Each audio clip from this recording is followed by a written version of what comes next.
കൃഷ്ണ കൃഷ്ണ കൃഷ്ണ ഹരേ ഹരേ ഹരേ രാമ രാമ രാമ ഹരേ ഹരേ ഹരേ കൃഷ്ണ കൃഷ്ണ കൃഷ്ണ ഹരേ ഹരേ ഹരേ രാമ രാമ രാമ ഹരേ ഹരേ ഹരേ കൃഷ്ണ കൃഷ്ണ കൃഷ്ണ ഹരേ ഹരേ ഹരേ രാമ രാമ രാമ ഹരേ ഹരേ ഹരേ കൃഷ്ണ കൃഷ്ണ കൃഷ്ണ ഹരേ ഹരേ ഹരേ രാമ രാമ രാമ ഹരേ ഹരേ ഹരേ കൃഷ്ണ കൃഷ്ണ കൃഷ്ണ ഹരേ ഹരേ ഹരേ രാമ രാമ രാമ ഹരേ ഹരേ ഹരേ കൃഷ്ണ.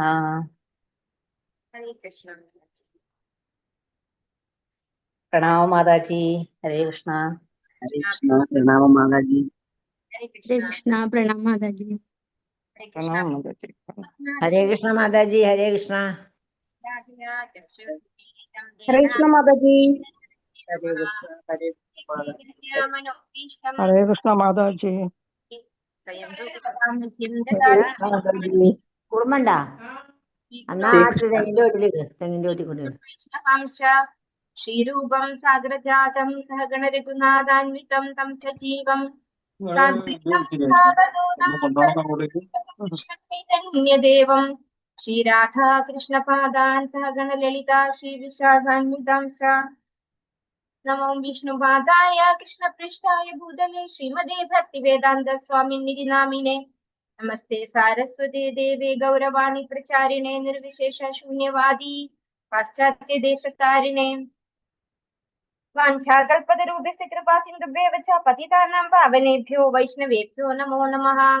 ഹേ കൃഷ്ണ കരുണ സിന്ധോ ദീനബന്ധോ ജഗത്പദേ ഗോപേശ ഗോപികാ കാന്ത രാധാ കാന്ത നമോസ്തുതേ. തപ്ത കാഞ്ചന ഗൗരാംഗീ രാധേ വൃന്ദാവനേശ്വരി വൃഷഭാനുസുതേ ദേവി പ്രണമാമി ഹരിപ്രിയേ. ജയ ശ്രീ കൃഷ്ണ ചൈതന്യ പ്രഭു നിത്യാനന്ദ ശ്രീ അദ്വൈത ഗദാധര ശ്രീവാസാദി ഗൗര ഭക്ത വൃന്ദ. ഹരേ കൃഷ്ണ കൃഷ്ണ കൃഷ്ണ ഹരേ ഹരേ ഹരേ രാമ രാമ രാമ ഹരേ ഹരേ. ഹരേ കൃഷ്ണ. ശ്രീ രാധാ ഗോവിന്ദ സ്വാമിയുടെ ഷോർട്ട് ഭാഗവതം ക്ലാസ്സിലേക്ക് എല്ലാ ഭക്തന്മാർക്കും സ്വാഗതം. ഹരേ കൃഷ്ണ. നമോ ഭഗവതേ വാസുദേവായ. ഓം നമോ ഭഗവതേ വാസുദേവായ. ഓം നമോ ഭഗവതേ വാസുദേവായ. നിഗമകൽപതരോർഗളിതം ഫലം സുഖമുഖാദമൃതദ്രവ സംയുതം പിബത ഭാഗവതം രസമാലയം മുഹുരഹോ രസികാ ഭുവി ഭാവുകാഃ. നാരായണം നമസ്കൃത്യ നരം ചൈവ നരോത്തമം ദേവീം സരസ്വതീം വ്യാസം തതോ ജയമുദീരയേത്. നഷ്ടപ്രായേഷു ഭദ്രേഷു നിത്യം ഭാഗവത സേവയാ ഭഗവതി ഉത്തമ ശ്ലോകേ ഭക്തിർഭവതി നൈഷ്ഠികിം. കൃഷ്ണായ വാസുദേവായ ദേവകീ നന്ദനായ ച നന്ദഗോപകുമാരായ ഗോവിന്ദായ നമോ നമഃ. മദേകബന്ധോ മത്സംഗിൻ മത്പുരോ മന്മഹാദനാമന്നിഷ്ഠാരക മദ്ഭാഗ്യ മദാനന്ദ നമോസ്തുതേ. ഗ്രന്ഥ ശ്രീമദ് ഭാഗവതം കി ജയ. ശ്രീല പ്രഭുപാദ് കി ജയ. ശ്രീമദ് ഭാഗവതം സ്കന്ധം 1 അധ്യായം 13 ധൃതരാഷ്ട്രൻ കൊട്ടാരം ഉപേക്ഷിക്കുന്നു. നമ്മൾ 13ാമത്തെ അധ്യായത്തിലെത്തി. 1ാമത്തെ ശ്ലോകം നോക്കാം. ഓം നമോ ഭഗവതേ വാസുദേവായ. സൂത ഉവാച വിദുരസ്തീർത്ഥയാത്രായാം മൈത്രേയാത്മനോ ഗതിം നാഥാകാശാസ്തിനപുരം തയാ വാപ്ത വിവിത്സിതഃ. ഹരേ കൃഷ്ണ. എല്ലാവർക്കും ചൊല്ലാം. ഓം നമോ വാസുദേവായ. ഓം നമോ ഭഗവതേ വാസുദേവായ. സൂത ഉവാച വിദുരസ്തീർത്ഥയാത്രായാം മൈത്രേയാത്മനോ ഗതിം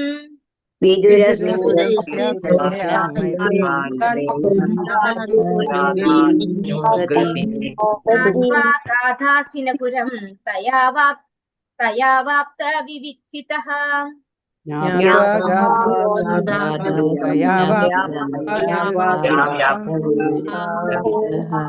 ഹരേ കൃഷ്ണ. ഗോസ്വാമി പറഞ്ഞു. വിദുരർ തീർത്ഥയാത്രയാം വിവിധ തീർത്ഥാടന കേന്ദ്രങ്ങളിൽ സഞ്ചരിക്കുന്ന നേരം മൈത്രേയ ശ്രേഷ്ഠനായ മൈത്രേയ മുനിയിൽ നിന്നും ആത്മനഃ ആത്മാവിനെ സംബന്ധിച്ച ഗതി പ്രാപ്യസ്ഥാനം ആത്വ അതറിയുകയാൽ അഗാത് തിരിച്ചു വന്നു. ഹസ്തിനപുരം നഗരത്തിലേക്ക്. തയ ആ ജ്ഞാനത്താൽ അവാപ്ത പര്യാപ്തമാം വിധം ആർജിച്ചവൻ, വിവിചിത അറിയേണ്ടതായ സർവ്വത്തിലും അതിനിപുണനായ. വിവർത്തനം ഭാവാർത്ഥം എസി ഭക്തിവേദാന്ത സ്വാമി പ്രഭാതിച്ച് സൂത ഗോസ്വാമി പറഞ്ഞു, ഒരു തീർത്ഥയാത്രയിൽ സഞ്ചരിക്കവേ വിതുരർ ആത്മാവിന്റെ പ്രാപ്യസ്ഥാനത്തെ സംബന്ധിച്ച ജ്ഞാനം മൈത്രേയ മുനിയിൽ നിന്നും ഗ്രഹിക്കുകയും പിന്നീട് ഹസ്തിനപുരത്തിലേക്ക് തിരിച്ചു വരികയും ചെയ്തു. അദ്ദേഹം കാക്ഷിച്ചതുപോലെ തന്നെ ആ വിഷയത്തിൽ അദ്ദേഹം നിപുണനായി തീർന്നു. ഇപ്പൊ നമ്മളൊരു കഥാപാത്രം അല്ലെ, പുതിയ ആയിട്ട് വിതുരര് വരികയാണ് ഇവിടെ. വിതുരരെ എല്ലാവർക്കും അറിയാമല്ലേ, ധൃതരാഷ്ട്രയുടെ ഇളയ സഹോദരനാണ്. ധൃതരാഷ്ട്രയുടെയും പാണ്ഡുവിന്റെയും ഇളയ സഹോദരനാണ്, സൂതപുത്രൻ അല്ലെ. അതായത് ദാസീപുത്രനായിട്ട് ആരാണ് വിതുരന്റെ അച്ഛൻ? സ്വയം വ്യാസദേവൻ തന്നെയാണ് അല്ലെ. വ്യാസദേവന്റെ പുത്രന്മാരാണ് ധൃതരാഷ്ട്രരും പാണ്ഡുവും അതുപോലെ വിതുരരും. 3 പേരും. വേദവ്യാസനാണ് ബീജദാതാവായിട്ടുള്ള പിതാവ്. കാരണം സത്യവതി അമ്മയുടെ മക്കൾ 2 പേരും ചെറിയ പ്രായത്തില് മരിച്ചുപോയി അല്ലെ. മക്കൾ ഉണ്ടാവുന്നതിന് മുമ്പ്, അതായത് വിവാഹം കഴിച്ചു പക്ഷെ കുട്ടികൾ ഉണ്ടായില്ല. ആ പ്രായത്തിൽ മരിച്ചു പോയപ്പോ ഭീഷ്മരോടാണ് പുത്രോത്പാദനം നടത്താൻ പറഞ്ഞത്. പക്ഷെ ഭീഷ്മരെ ആദ്യമേ ഒരു പ്രതിജ്ഞ എടുത്തിരുന്നു, ഞാൻ ഒരിക്കലും വിവാഹം കഴിക്കില്ല, ഞാൻ നൈഷ്ഠിക ബ്രഹ്മചാരിയായിട്ടിരിക്കും എന്ന് പ്രതിജ്ഞ എടുത്തിരുന്നു. അതുകൊണ്ട് വിതുരർ പറഞ്ഞു, ഞാൻ ചെയ്യില്ല അത്, കാരണം ഞാൻ ആ പ്രതിജ്ഞ എടുത്താണോ ആ പ്രതിജ്ഞ ഞാൻ ലംഘിക്കില്ല എന്ന് പറയണ്ടായി. അപ്പൊ അങ്ങനെയാണ് സത്യവതിയുടെ തന്നെ പുത്രനാണ് ആര്? വേദവ്യാസ മഹർഷി അല്ലെ. പരാശര മഹർഷിയിൽ നിന്ന് സത്യവതിക്ക് വിവാഹത്തിന് മുമ്പ്, ശന്തനുവിനെ വിവാഹം കഴിക്കുന്നതിന് മുമ്പ് ഉണ്ടായിട്ടുള്ള പുത്രനാണ് വേദവ്യാസൻ. ആ പുത്രനോടാണ് ഈ മകന്റെ ഭാര്യമാർക്ക് പുത്രോത്പാദനം ചെയ്യാൻ സത്യവതി മാതാവ് പറയുന്നത്. അങ്ങനെ അംബിക, അംബാലിക ഈ 2 പേർക്കും ഉണ്ടായിട്ടുള്ള പുത്രന്മാരായിരുന്നു ധൃതരാഷ്ട്രവും പാണ്ഡുവും. അത് കഴിഞ്ഞ് ഒരു ദാസി കൂടെ അവിടെ വിടാണ്. അങ്ങനെ ആ ദാസിയിൽ ഉണ്ടായിട്ടുള്ള കുട്ടിയാണ് വിതുരർ. അപ്പൊ ആ വിതുരര് യുദ്ധസമയത്ത്, അതായത് യുദ്ധം തുടങ്ങുന്നതിന് മുമ്പ് പാണ്ഡവരോട് രമ്യതയിൽ പോകാൻ, യുദ്ധം ചെയ്യാതിരിക്കാൻ പറഞ്ഞപ്പോ ദുര്യോധനാദികൾ പറഞ്ഞു വിടാണ്, ഇവിടുന്ന് ഇറക്കി പുറത്തു പോകാൻ പറയുകയാണ് ചെയ്തത്. അങ്ങനെയാണ് വിതുരർ കൊട്ടാരം വിട്ട് പോവാണ് ചെയ്യുന്നത്. ശേഷം പോയിക്കൊണ്ടിരിക്കുമ്പോ ഈ യുദ്ധമൊക്കെ കഴിഞ്ഞ് ഭഗവാൻ ശരീരം ഉപേക്ഷിക്കുന്ന ആ ഒരു സമയത്ത് ഉദ്ധവ സംവാദം ഉണ്ടല്ലേ. ഉദ്ധവര് സംസാരിക്കുന്ന സമയത്ത് മൈത്രേയൻ കൂടെ ഉണ്ട്. ഉദ്ധവരുടെ കൂടെ മൈത്രേയനും ഉണ്ടായിരുന്നു ഭഗവാൻ സംസാരിക്കുമ്പോൾ. ഉദ്ധവർക്ക് ഉപദേശം കൊടുക്കുന്നുണ്ട് ഭഗവാൻ. അപ്പൊ ആ ഒരു സംവാദം കേട്ട് അവര്, അതായത് ഭഗവാൻ ശരീരം ഉപേക്ഷിച്ച് പോയതിന് ശേഷം പിന്നീടാണ് വിതുരര് ആരെ മീറ്റ് ചെയ്യുന്നത്? ഉദ്ധവരെ മീറ്റ് ചെയ്യുന്നത്. അപ്പൊ ഉദ്ധവരോട് ആത്മസാക്ഷാത്കാരത്തിനായിട്ടുള്ള ഉപദേശം തരാൻ വേണ്ടി പറയുമ്പോ ഉദ്ധവര് പറയാണ്, എന്നേക്കാൾ പ്രായം അതായത് മൂത്ത ആളാണ് ആര്? മൈത്രേയ മുനി. അദ്ദേഹത്തിന് എല്ലാ ജ്ഞാനവും ഉണ്ട്, അദ്ദേഹത്തിൽ നിന്ന് ജ്ഞാനം സ്വീകരിക്കൂ എന്ന് പറഞ്ഞ് അങ്ങനെ മൈത്രേയനിൽ നിന്ന് ജ്ഞാനം സ്വീകരിക്കുകയാണ് വിതുരർ. അതായത് മൈത്രേയനാണ് വിതുരർക്ക് എല്ലാം പറഞ്ഞു കൊടുക്കുന്നത്. അത് നമുക്ക് വരും ശ്ലോകങ്ങളിലൊക്കെ നമുക്ക് കാണാൻ സാധിക്കും. വിതുര സംവാദമൊക്കെ നമുക്ക് ഒരുപാട് വായിക്കാനുണ്ട് ഈ ഒരു ഭാഗവതത്തിൽ. അപ്പൊ ഇവിടെ സന്ദർഭം എന്താണ്? സൂത ഗോസ്വാമി പറഞ്ഞു, ഒരു തീർത്ഥയാത്രയിൽ സഞ്ചരിക്കവേ വിതുരർ ആത്മാവിന്റെ പ്രാപ്തിസ്ഥാനത്തെ സംബന്ധിച്ച ജ്ഞാനം മൈത്രേയ മുനിയിൽ നിന്ന് ഗ്രഹിക്കുകയും, ഇപ്പൊ മൈത്രേയ മുനിയിൽ നിന്നാണ് ആത്മാവിനെ സംബന്ധിക്കുന്ന അല്ലെ, എന്താ ഇവിടെ പറഞ്ഞ ആത്മാവിന്റെ പ്രാപ്തിസ്ഥാനത്തെ സംബന്ധിക്കുന്ന ജ്ഞാനം മൈത്രേയ മുനിയിൽ നിന്നുമാണ് വിതുരർ ഗ്രഹിക്കുന്നത്. പിന്നീട് ഹസ്തിനപുരത്തിലേക്ക് തിരിച്ചു വരികയും ചെയ്തു. അപ്പൊ ഈ പോകുന്നത് യുദ്ധത്തിന് മുമ്പാണ്. പിന്നീട് ജ്ഞാനം സ്വീകരിക്കുന്നത് ഭഗവാൻ ശരീരം ഉപേക്ഷിച്ചതിന് ശേഷമാണ്. ജ്ഞാനം സ്വീകരിച്ചതിന് ശേഷമാണ് ഹസ്തിനപുരിയിലേക്ക് തിരിച്ചു വരുന്നത്. അദ്ദേഹം കാക്ഷിച്ചതുപോലെ തന്നെ ആ വിഷയത്തിൽ അദ്ദേഹം നിപുണനായി തീർന്നു. അപ്പോ ആത്മസാക്ഷാത്കാരം യഥാർത്ഥത്തിൽ സിദ്ധിച്ച ഒരു മുക്താത്മാവ്. ശരിക്കും വിതുരൻ ആരാണ്? നമ്മൾ നേരത്തെ മനസ്സിലാക്കിയിട്ടുണ്ട്. വിതുരൻ എന്ന് പറയുന്നത് ആരാണ്? ഓർമ്മയുണ്ട് ആർക്കെങ്കിലും? വിതുരർ ആരാണ്? യമരാജൻ തന്നെ ഭൗതിക ലോകത്ത് അവതരിച്ചിട്ടുള്ളതാണ്. എന്തുകൊണ്ടാണ് അത് വന്നത്? മാണ്ഡൂക മുനിയുടെ ശാപം മൂലമാണ് യമരാജന് വിതുരനായിട്ട്, ഒരു സൂതപുത്രനായിട്ട് ജനിക്കേണ്ടി വന്നത്. അപ്പൊ അതും എന്താണ്, ഒരു ഭക്തൻ. അത് നമ്മളിവിടെ ഈ അധ്യായത്തിൽ തന്നെയാണെന്ന് തോന്നുന്നു, എനിക്ക് വരുന്നുണ്ട് കൂടുതൽ ഡീറ്റെയിൽസ്. അത് എന്തുകൊണ്ട് വിതുരന് അങ്ങനെ ഒരു ശാപം കിട്ടി, അതിന്റെ പോസിറ്റീവ് വശം എന്താണെന്ന് ഇവിടെ പറഞ്ഞു തരും. അപ്പൊ അങ്ങനെ മൈത്രേയനിൽ നിന്ന് അദ്ദേഹം യഥാർത്ഥത്തിലുള്ള ജ്ഞാനം സ്വീകരിച്ചു. ആ വിഷയത്തിൽ അദ്ദേഹം എക്സ്പേർട്ട് ആയി അല്ലെ, അതാണ് നിപുണനായി തീർന്നു. അപ്പൊ ആത്മസാക്ഷാത്കാരം ലഭിച്ച ശുദ്ധ ഭക്തനായിട്ട് വിതുരന്മാർ.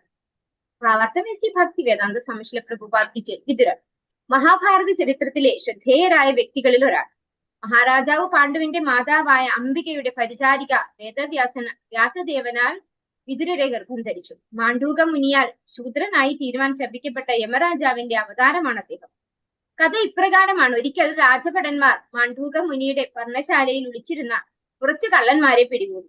പതിവ് പോലെ എല്ലാ കള്ളന്മാരെയും പിടികൂടിയ അവർ മാണ്ഡൂക മുനിയെയും അവരോടൊപ്പം കൊണ്ടുപോയി.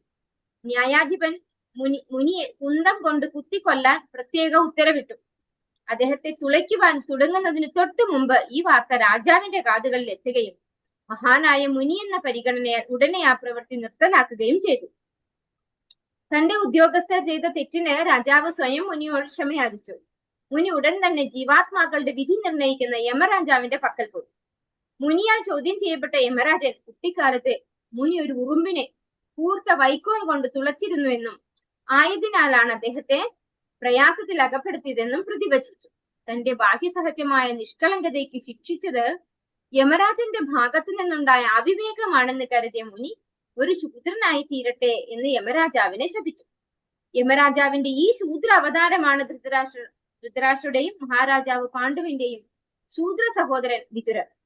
എന്നാൽ കുരുവംശത്തിന്റെ ഈ ശൂദ്രപുത്രനെയും ഭീഷ്മദേവൻ മറ്റു സഹോദരപുത്രന്മാർക്ക് തുല്യനായി കരുതി പെരുമാറിയിരുന്നു. കാലക്രമേണ വിതുരർ ഒരു ബ്രാഹ്മണന് ശൂദ്രാണിയിൽ ജനിച്ച യുവതിയെ വിവാഹം ചെയ്തു. ഭീഷ്മ ഭ്രാതാവായ സ്വപിതാവിൽ നിന്നും അദ്ദേഹത്തിന് അനന്തരാവകാശമായി പിതൃസ്വത്തുക്കളൊന്നും ലഭിച്ചില്ലെങ്കിലും അഗ്രജനായ ധൃതരാഷ്ട്രർ അദ്ദേഹത്തിന് പര്യാപ്തമായ രാജ്യസ്വത്ത് നൽകിയിരുന്നു.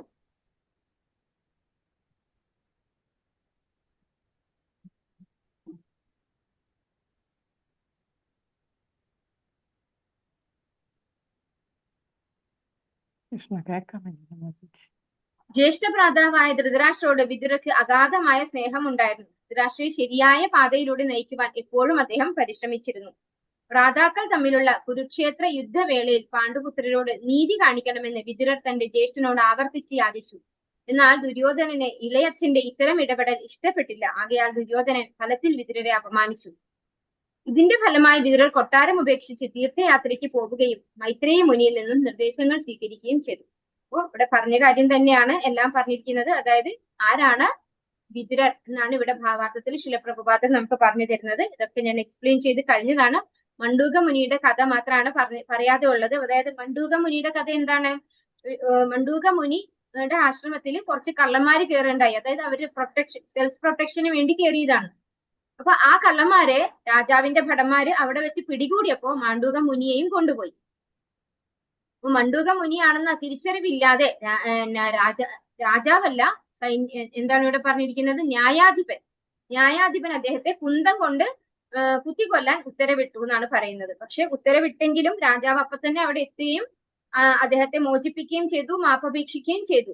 പക്ഷെ ഈ ഒരു ഇൻസിഡന്റ് ഒരു മുനിയായിട്ട് പോലും തന്നെ ഇങ്ങനെ ഒരു ന്യായാധിപൻ കുത്തിക്കൊല്ലാൻ വിധിക്കാനുള്ള ഒരു കാരണം എന്താണ് എന്ന് അന്വേഷിച്ച് അദ്ദേഹം യമരാജാവിന്റെ അടുത്തേക്ക് പോയി.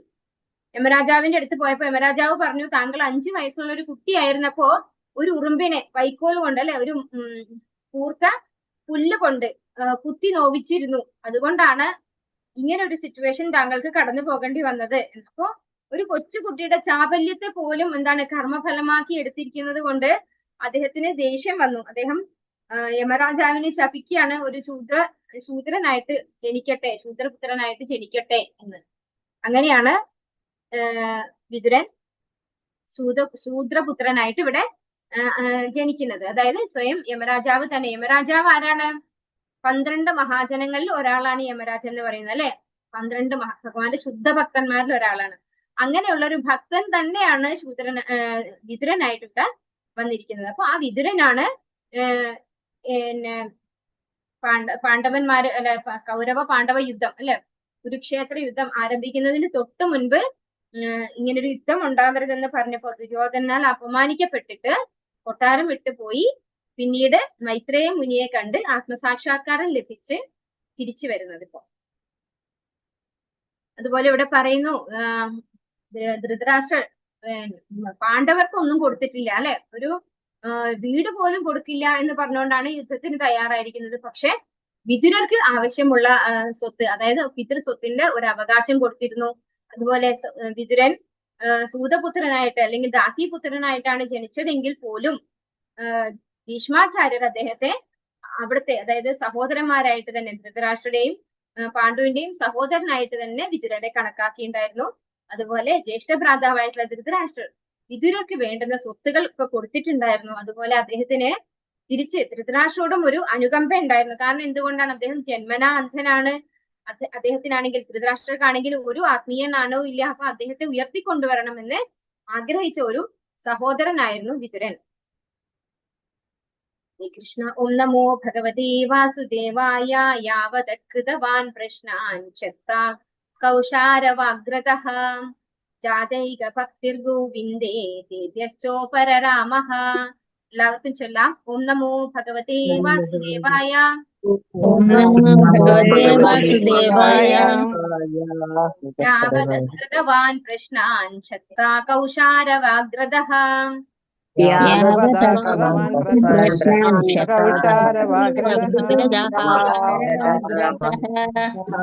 ജാതൈക ഭക്തിർഗോവിന്ദേ തേഭ്യശ്ചോപരരാമഃ.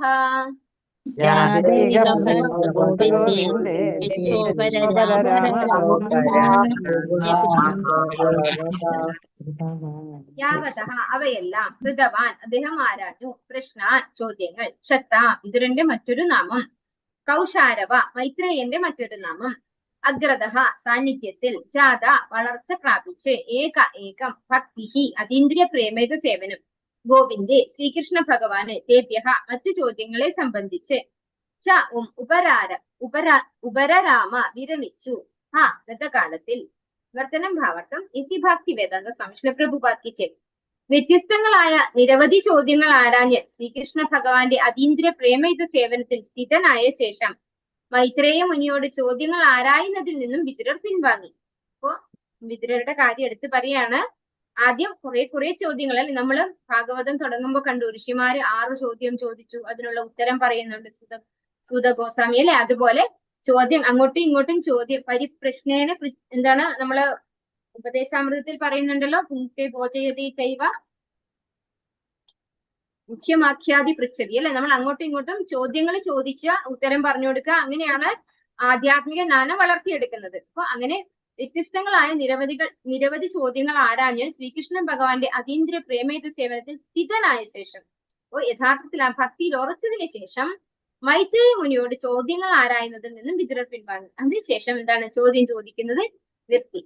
ഭാവാർത്ഥമേസി ഭക്തി വേദാന്ത സ്വാമി ശ്രീ പ്രഭുപാദ് കി ജയ്. ജീവിതത്തിന്റെ പരമപരിപൂർണത തന്റെ ഭക്തരെ എല്ലാവിധത്തിലും സംതൃപ്തരാക്കുന്ന ഗോവിന്ദൻ എന്ന ഭഗവാൻ ശ്രീകൃഷ്ണന്റെ അതീന്ദ്രിയ പ്രേമയുത സേവനത്തിൽ സമ്പൂർണമായി സ്ഥിതനാകുകയാണെന്ന് മൈത്രേയ ഋഷിയിൽ നിന്നും ബോധ്യപ്പെട്ട ശേഷം അദ്ദേഹത്തോട് കൂടുതൽ ചോദ്യങ്ങൾ ഉന്നയിക്കുന്നതിൽ നിന്നും വിതുരർ വിരമിച്ചു. അപ്പൊ അത്ര വരെയാണ് നമുക്ക് ചോദ്യങ്ങൾ ചോദിക്കേണ്ടത്. എത്ര വരെ? ഭഗവാനെ മനസ്സിലാക്കി ഭഗവാന്റെ ഭക്തിയിൽ ഉറച്ചു നിൽക്കുന്നത് വരെയാണ് ഗുരുവിൽ നിന്നും ശിഷ്യൻ ചോദ്യങ്ങൾ ചോദിച്ച് അറിഞ്ഞുകൊണ്ടിരിക്കുന്നത്. അത് കഴിഞ്ഞാൽ എന്താണ്? ശരിക്കും ആ പരമസത്യത്തെ ബോധ്യപ്പെട്ടു കഴിഞ്ഞാൽ പിന്നെ എന്തേ ചെയ്യാനുള്ളൂ? ആ ഭഗവാനെ ഭക്തിയുത സേവനം ചെയ്യാൻ മാത്രമേ ചെയ്യാനുള്ളൂ. ഭൗതിക അസ്തിത്വത്തിലുള്ള ബദ്ധജീവാത്മാവ് ഭൗതികതയിൽ തന്റെ ഇന്ദ്രിയങ്ങളെ വ്യാപൃതമാക്കി സന്തോഷം കണ്ടെത്താൻ പരിശ്രമിക്കുന്നു. എന്നാൽ അവന് സംതൃപ്തി പ്രദാനം ചെയ്യാൻ കഴിയുകയില്ല. അനന്തരം പ്രായോഗിക തത്വശാസ്ത്ര നിരൂപണ പദ്ധതിയിലൂടെയും ബുദ്ധിപരമായ അഭ്യാസങ്ങളിലൂടെയും പരമസത്യത്തെ അവൻ അന്വേഷിക്കുന്നു. എന്നാൽ ആത്യന്തികമായ ലക്ഷ്യത്തെ കണ്ടെത്താൻ കഴിയാത്ത പക്ഷം അവൻ വീണ്ടും ഭൗതിക പ്രവർത്തനങ്ങളിലേക്ക് താഴ്ന്നു പോവുകയും പരോപകാരാർത്ഥവും നിസ്വാർത്ഥവുമായ വിവിധ പ്രവർത്തനങ്ങളിൽ ഏർപ്പെടുകയും ചെയ്യുന്നു. ഇവയും ജീവാത്മാവിന് സംതൃപ്തി നൽകുന്നതിൽ പരാജയപ്പെടുന്നു. ആകയാൽ അഭികാമ്യ കർമ്മങ്ങൾക്കോ ശുഷ്കമായ തത്വശാസ്ത്ര അഭ്യൂഹങ്ങൾക്കോ ഒരാൾക്ക് സംതൃപ്തി പ്രദാനം ചെയ്യാൻ കഴിയുകയില്ല. അപ്പൊ ഇവിടെ എന്താ പറയുന്നത്? നമ്മൾ സാധാരണയായിട്ട്, അതായത് ഭക്തിയിൽ വരുന്നത് വരെ നമ്മൾ എന്താ ചെയ്യാം? ഒരു ബദ്ധജീവാത്മാവാണ് അല്ലെ. നമ്മളെ ഡിപ്പെൻഡ് ചെയ്യുന്ന അല്ലെങ്കിൽ നമ്മളെ റിലേറ്റ് ചെയ്യുന്ന നമ്മുടെ ആളുകൾക്ക് നമ്മൾ എന്താ ചെയ്യും? സേവനങ്ങൾ ചെയ്യും, അവരെ സന്തോഷിപ്പിക്കാൻ ശ്രമിക്കും, അതിൽ നമ്മൾ സന്തോഷം കണ്ടെത്താൻ ശ്രമിക്കും അല്ലെ. അപ്പൊ ഭൗതികമായ അസ്തിത്വത്തിനുള്ള ബദ്ധജീവാത്മാവ് ഭൗതികതയിൽ തന്റെ ഇന്ദ്രിയങ്ങളെ വ്യാപൃതമാക്കി സന്തോഷം കണ്ടെത്താൻ ശ്രമിക്കുന്നു. അങ്ങനെ നമ്മൾ നമ്മുടെ ചുറ്റിലുള്ള ആളുകളുമായിട്ട് ചേർന്നിരുന്ന് അവരെ സന്തോഷിപ്പിച്ച് സ്വയം സന്തോഷിക്കാൻ ശ്രമിക്കുന്നു. നമ്മുടെ ഇന്ദ്രിയങ്ങളെയാണ് അപ്പോൾ നമ്മൾ സംതൃപ്തിപ്പെടുത്തുന്നത്. നമ്മൾ വിചാരിക്കും നമ്മളെ സ്നേഹിക്കുകയാണ്, അവരെ സ്നേഹിക്കുകയാണ്, നമ്മളുടെ ഇഷ്ടങ്ങളെ സാക്രിഫൈസ് ചെയ്തുകൊണ്ടാണ് നമ്മൾ അവരെ സ്നേഹിക്കുന്നത് എന്നൊക്കെ നമ്മൾ വിചാരിക്കും. പക്ഷെ ആക്ച്വലി അവരെ സന്തോഷിപ്പിക്കുമ്പോൾ നമുക്കൊരു സന്തോഷം കിട്ടുന്നത് കൊണ്ടാണ് നമ്മൾ അങ്ങനെ ഒരു കാര്യം ചെയ്യുന്നത്. അപ്പൊ അത് നമ്മൾ ചിന്തിക്കാറില്ല. അപ്പൊ എന്നാൽ അവന് സംതൃപ്തി പ്രദാനം ചെയ്യാൻ കഴിയുകയില്ല. അവിടെ എന്താണ്, നമ്മൾ ചിന്തിക്കുന്നതായിരിക്കില്ല മറ്റൊരാൾ ചിന്തിക്കുക, അല്ലെ? അപ്പൊ അവിടെ ഒരു പ്രോബ്ലം എപ്പോഴും വരും, റിലേഷൻഷിപ്പിൽ എപ്പോഴും പ്രോബ്ലം ഉണ്ടാവും, അല്ലെ? അപ്പൊ അവിടെ സംതൃപ്തി കിട്ടില്ല. അനന്തരം പ്രായോഗിക തത്വശാസ്ത്ര നിരൂപണ പദ്ധതിയിലൂടെയും ബുദ്ധിപരമായ അഭ്യാസങ്ങളിലൂടെയും പരമസത്യത്തെ അവൻ അന്വേഷിക്കുന്നു. അപ്പൊ നമ്മൾ എന്തിനൊക്കെ സന്തോഷം കണ്ടെത്താൻ ശ്രമിക്കുന്നു, അതിൽ നിന്നൊന്നും നമുക്ക് സന്തോഷം കിട്ടുന്നില്ല എന്ന് വരുമ്പോഴാണ് നമ്മൾ ഏതിലേക്ക് കടക്കുന്നത്? ആ പരമമായ സത്യം എന്താണ്, യഥാർത്ഥം എന്നറിയാൻ വേണ്ടി നമ്മൾ അന്വേഷിക്കുന്നത്. എന്നാൽ ആത്യന്തികമായ ലക്ഷ്യത്തെ കണ്ടെത്താൻ കഴിയാത്ത പക്ഷം നമ്മൾ അന്വേഷിച്ചിട്ടും നമുക്ക് സത്യം തിരിച്ചറിയാൻ സാധിക്കുന്നില്ല. അങ്ങനെയെങ്കിൽ നമ്മൾ എന്ത് ചെയ്യും? വീണ്ടും ഭൗതിക പ്രവർത്തനങ്ങളിലേക്ക് താഴ്ന്നു പോവുകയും അപ്പോൾ നമ്മൾ എന്ത് ചെയ്യും? സോഷ്യൽ വർക്കറായി മാറും, അല്ലെ?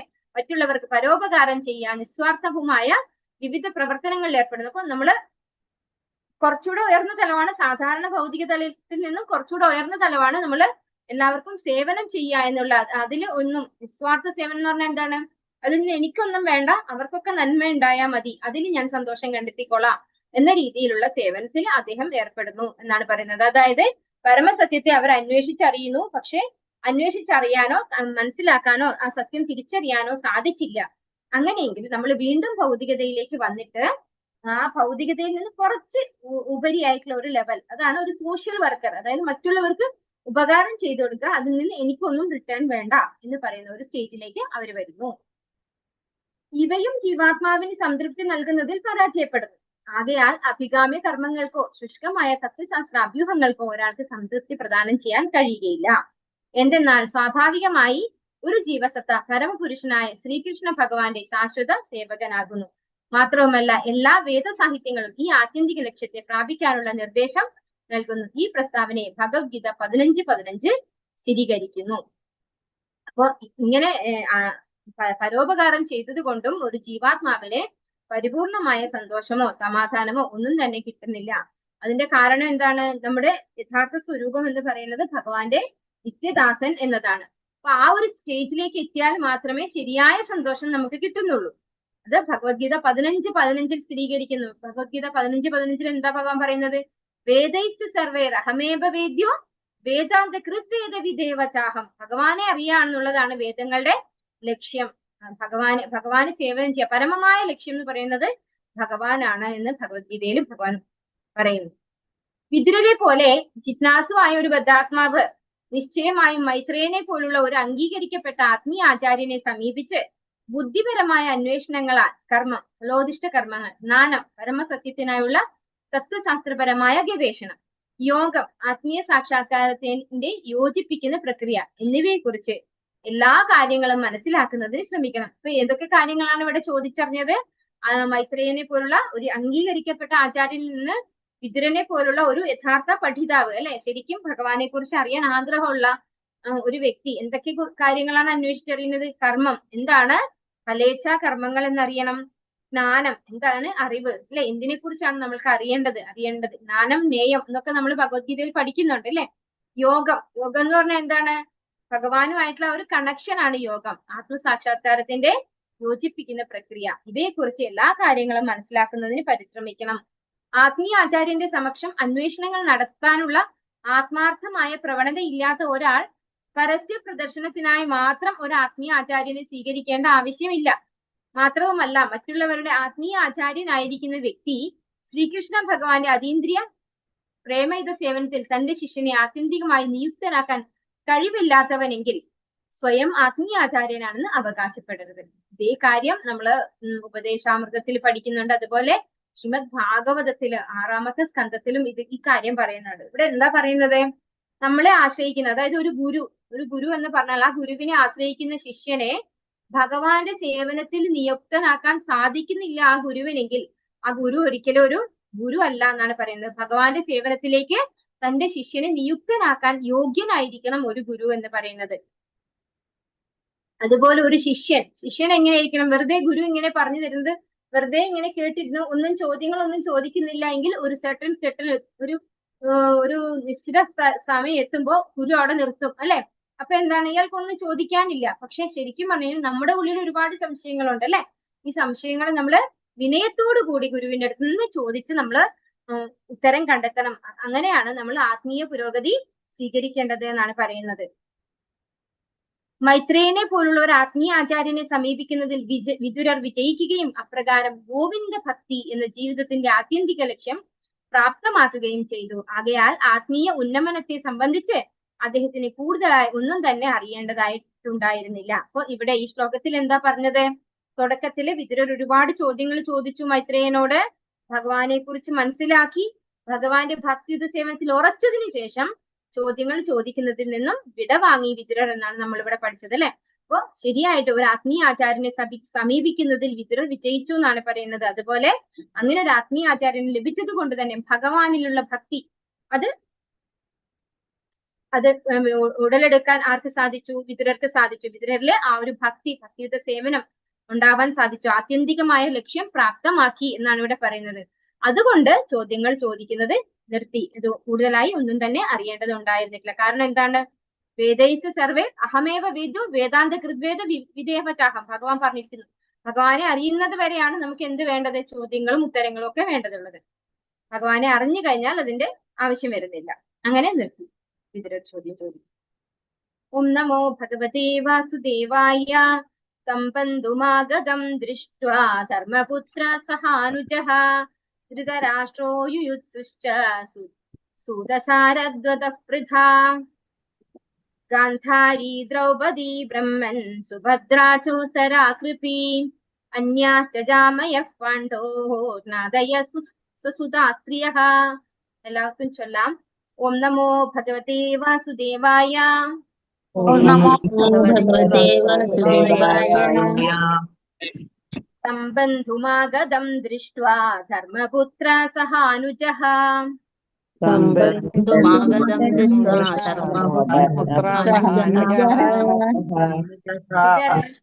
ധൃതരാഷ്ട്രോ യുയുത്സുശ്ച സൂതശാരദ്വതഃ പൃഥാ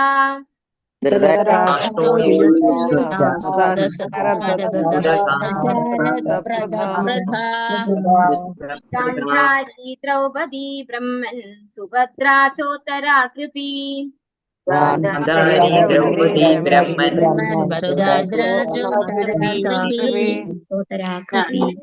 ജാമയഃ പാണ്ഡോർനാദയഃ സസുതാസ്ത്രിയഃ.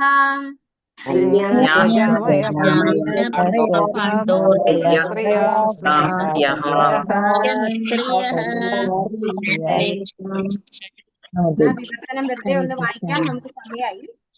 വിവർത്തനം ഭാവാർത്ഥം AC ഭക്തി.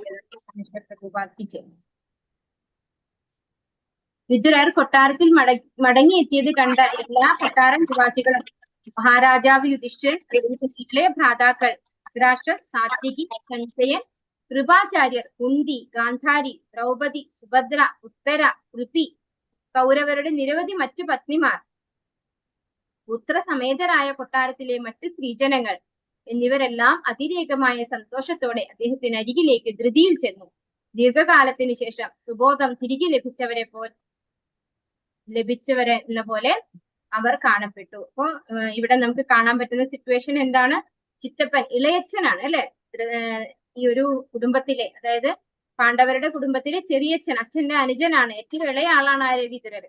അദ്ദേഹം മടങ്ങി വന്നപ്പോ എല്ലാവർക്കും നല്ല സന്തോഷം ഉണ്ടായി. പേരെടുത്ത് പറയാണ് ഇളയ ഭ്രാതാക്കൾ അദ്ദേഹത്തിന്റെ, അതായത് യുധിഷ്ഠിരനും മഹാരാജാവ് യുധിഷ്ഠിരനും ഇളയ ഭ്രാതാക്കളും, അതായത് പഞ്ചപാണ്ഡവരൊക്കെ വന്നു. അതുപോലെ ധൃതരാഷ്ട്രർ, സാത്വികി, സഞ്ജയൻ, കൃപാചാര്യർ, കുന്തിദേവി, ഗാന്ധാരി, ദ്രൗപദി, സുഭദ്ര, ഉത്തര, കൃപി പറഞ്ഞ ആരാണ്? കൃപാചാര്യരുടെ പത്നി, കൃപാചാര്യരുടെ സഹോദരി.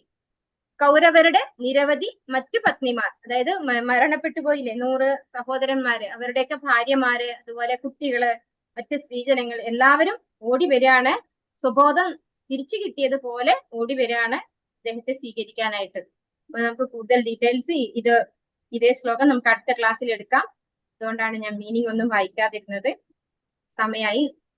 ഹരേ കൃഷ്ണ. വാഞ്ചാകൽപതരുഭ്യശ്ച കൃപാസിന്ധുഭ്യവ ച പതിതാനാം പാവനേഭ്യോ वैष्णवेभ्यो नमो नमः. अनंत कोटि वैष्णव वृंद की जय, श्री प्रभुपाद की जय, गुरु महाराज की जय, निताय गौर प्रेमानंदे हरि हरि बोल। हरे कृष्णा सर्वम श्री कृष्णार्पणमस्तु। हरे कृष्णा। हरे कृष्ण।